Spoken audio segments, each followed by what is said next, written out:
This is a nice little spot. Man, I wonder if I could get permission to like build a little camp here. That'd be rad. But first I'd actually have to know who owns the land anyway. It might be the states and all that crap, so you know, whatever. But yeah, I don't know. Ooh, here we go. Got some scored bolts and crap. I basically pick up all this freaking old metal on the side of the road just because if nothing else I can use it when I try to start forging or whatever. But sometimes I get some pretty decent stuff. Wheel weights, I can melt those down. That's good stuff. Don't know what that is, and if nothing else I can sell it for scrap. But didn't know this was going to turn into a you know, everything's a resource type video like Jehoiadak Maccabeus always says, but he's right. Everything is a freaking resource. So I'm looking like a fool picking up metal to the average person out here on the ground. But I always do. If nothing else, I can sell it. Somebody's freaking... Yeah. Either way, interesting crap. And it adds to the pack when I throw it in there. Anyway, I was going to talk about insulating people in our family from the coming struggle.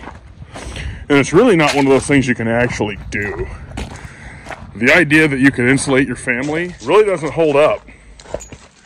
When you really start thinking about it, it doesn't hold up. Here, this will be a decent spot to stop and I'll yak here. But the idea that you're going to insulate your family from it, I mean, depends on what you mean by that. So I have my daughter out in the backyard. You know, earlier in the channel, I started a backyard build on like a little base camp. And then that kind of come to a pause when we had a foster kid and stuff, and it kind of fizzled out. So I've rebuilt another camp in the backyard. And it's just a lean-to with a little fireplace. I'll do a video showing you that maybe tomorrow or in the coming days pretty soon. But it's one of them things where I wanted to be able to have my kid out and expose her to things like fire, teach her about knives, stuff like that. So I had her in the backyard and we're batoning and stuff like that today. Just so she knows what knives do, you know, what the function of them is, so that she knows that they're sharp, so that she knows that fire's hot. So we just had a little fire back there, which she likes burning stuff. And it's kind of like Jordan Peterson says, if you let your kid do the dangerous thing being safe, you're preparing them. If you don't let them do anything dangerous, then you're kind of letting them down in the sense that danger is everywhere in life. You can't insulate your family completely from danger, whether it's driving down the road, driving to work, eating food. People choke to death eating all the time. So the idea that you could just completely insulate your family, it's not a real thing.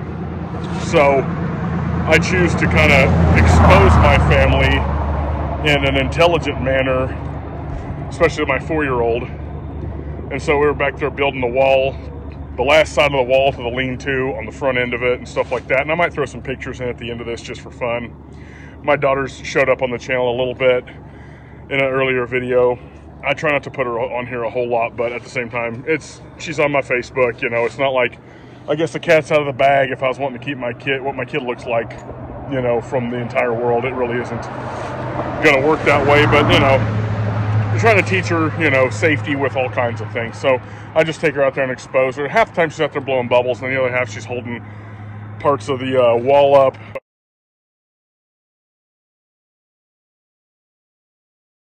Which they're already set in there, but in her mind she's holding it up. And it's almost like a play thing, but she's experiencing the outdoors. She's digging in the dirt, you know. So we dug up snails, we played with fire.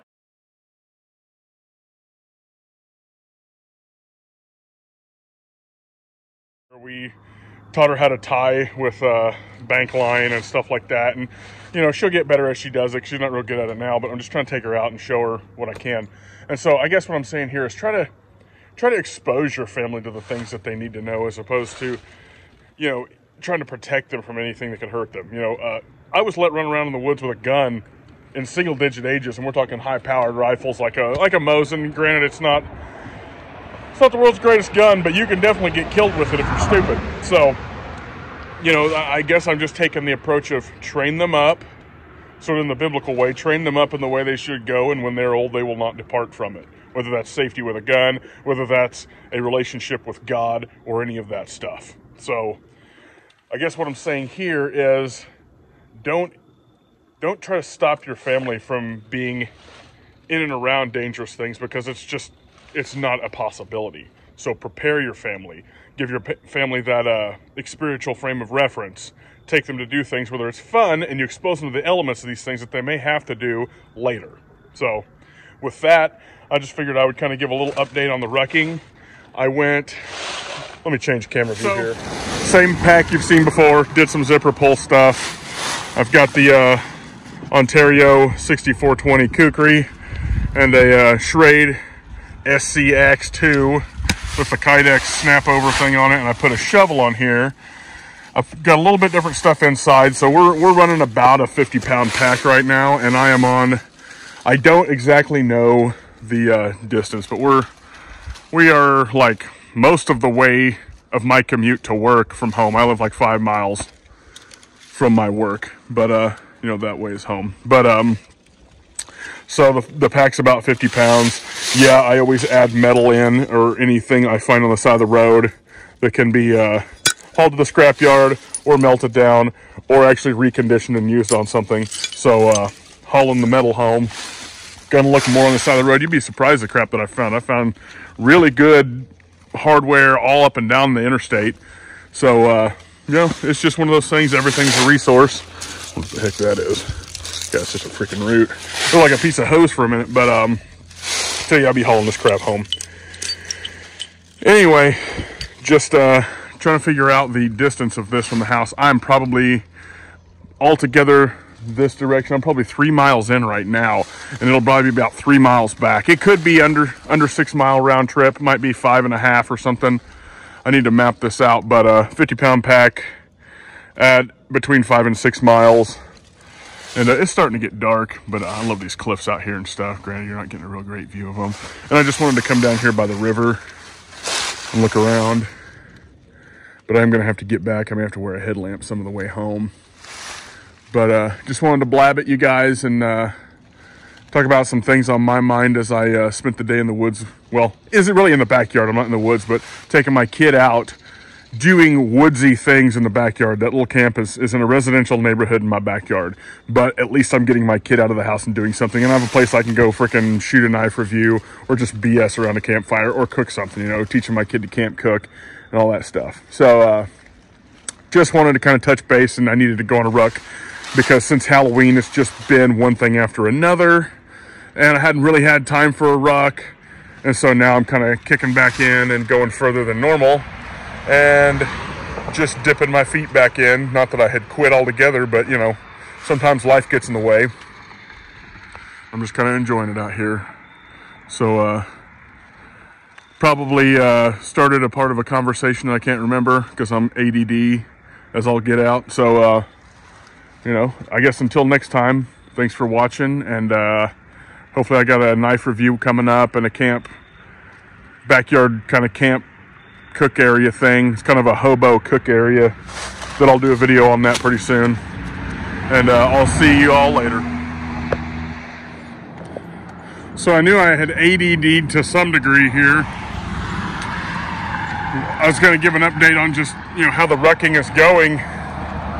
It was kind of interesting because I just brought the bag and all that stuff, but I forgot to talk about just the physical effects of, I can't even remember how many I've been on at this point, but truth be told, it got real easy, real fast with the 30 pounds, which is why I bumped up to 50. And man, it still feels pretty easy, but I guess I'm still a third, well, about halfway home, maybe. Well, no, because actually I turned around. The turnaround point's halfway. So, you know, hillbilly math right there. I'm probably, I don't know, 500 yards under halfway home. But like going up hills and stuff like that in my everyday life, I don't get winded anymore.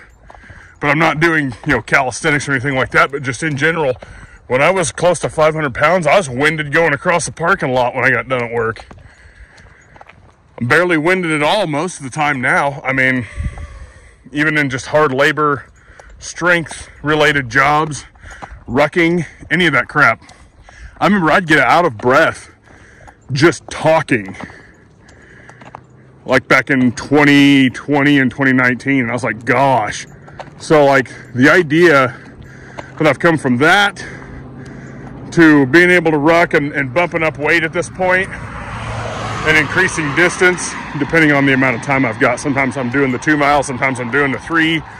And now I've got this another route here.